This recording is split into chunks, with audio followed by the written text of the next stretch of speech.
They say money changes people. But in my family, it didn't just change people, it revealed them. My name's Danny. I grew up in a world most kids only see in movies. My dad, Leonard Adams, made his fortune in tech before I could even ride a bike. Our house was a gated estate on the cliffs outside Seattle, with its own garden maze, indoor pool, and a garage full of cars I wasn't even allowed to touch. But even surrounded by wealth, I never felt like I truly belonged. Because after my mother died when I was 6, everything changed. Dad remarried less than a year later. Her name was Celeste.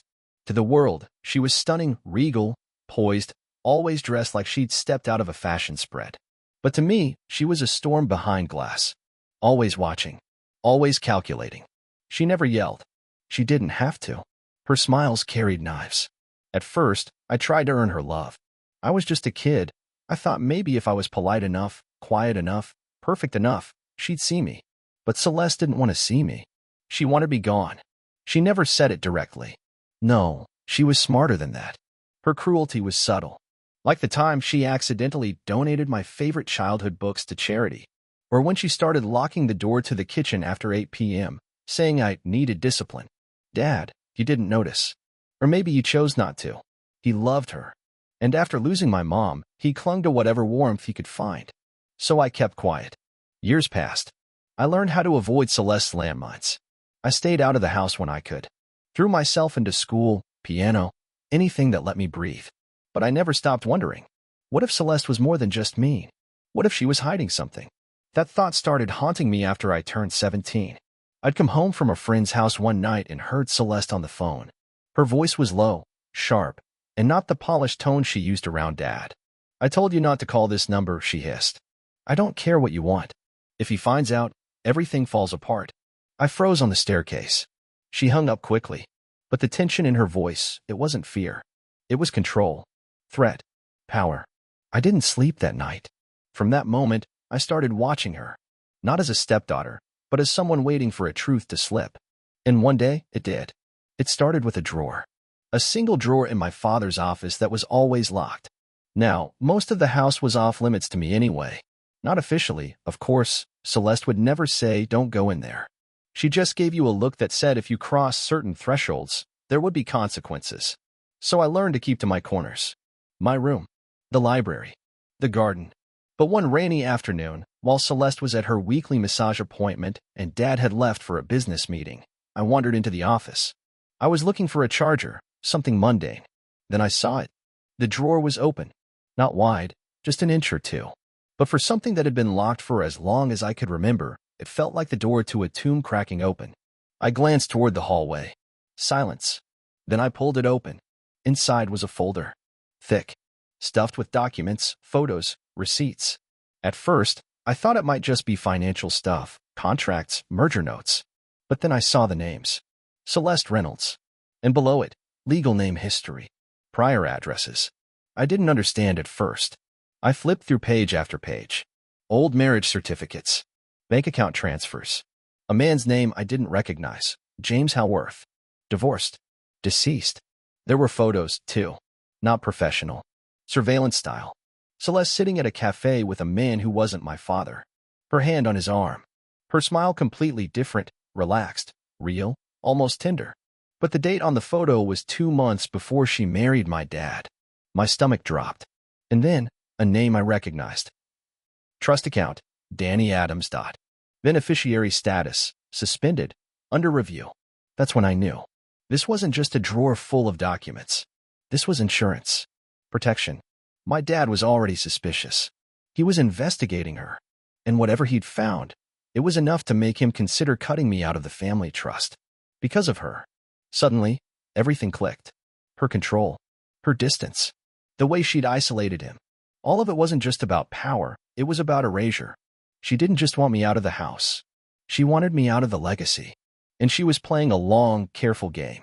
I put the folder back exactly as I found it. Closed the drawer. Wiped the handle. And then I ran to the garden, sat under the cherry tree, and cried until the rain washed the heat off my skin. I didn't know what to do. I was 17. This wasn't some high school drama. This was adult betrayal. Legal manipulation. Something dangerous. I couldn't go to my dad. Not yet. Not until I was sure he'd believe me. but I could watch her more closely. And the more I watched, the darker it got. It was a Friday night when everything unraveled. My father had returned early from a business trip, and for once, he looked tired, truly tired. I can see it in the way he loosened his tie without even noticing, the way he sipped his drink but didn't taste it. I wanted to ask him if he was okay, but Celeste walked into the room before I had the chance. She greeted him with that polished, gleaming smile, the one she saved for him. He kissed her cheek without even really looking. She didn't notice, but I did. Later that night, I heard them argue. It wasn't loud. Nothing with Celeste ever was. But I could hear the chill in her voice from down the hall. "You've been distracted," she said. "I've had a lot on my mind," Dad replied. "You don't trust me anymore." Silence. I pressed my ear to the wall.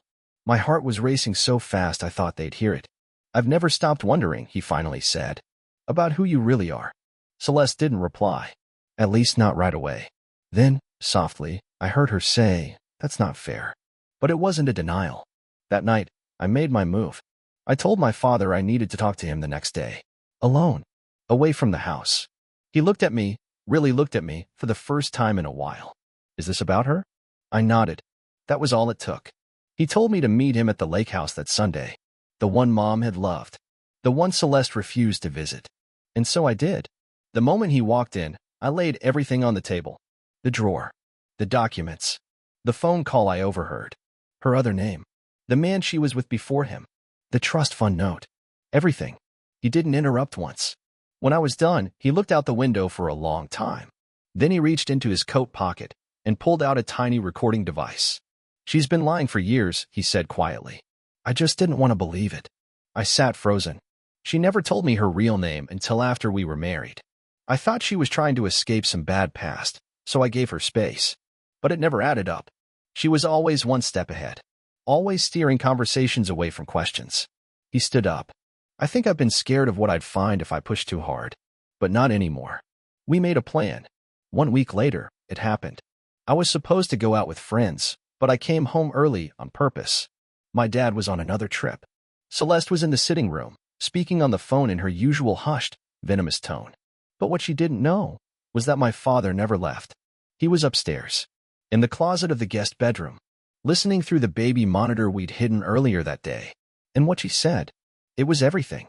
"He's old and tired. Once the health clause kicks in, I'll be entitled to half of what's left." The girl? She's already been disqualified from the trust. She doesn't matter. It's all lining up. My blood turned ice. She was planning to drain him. Slowly. Wait for him to wear out. Claim what was never hers. Then the hallway door creaked. She turned, and my father stepped into view. Not from a business trip. Not from the front door. From upstairs. She froze. I don't think I'll ever forget her face in that moment. All the control, all the poise, all the calculation shattered. "I heard everything," my father said calmly. She opened her mouth. He raised a hand. "Don't. You've lied enough." I stepped in then. And for the first time in my life, I felt taller than her. Stronger. "You tried to erase me," I said. "But I'm still here." And so is he. She was gone by morning. No goodbye. No apology. Just silence and an email from her lawyer a week later. My father filed for divorce, reinstated my trust, and asked me to move back in.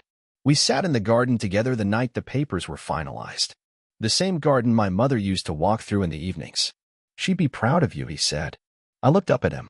"Thanks for believing me." He smiled faintly. "Thanks for reminding me who I am."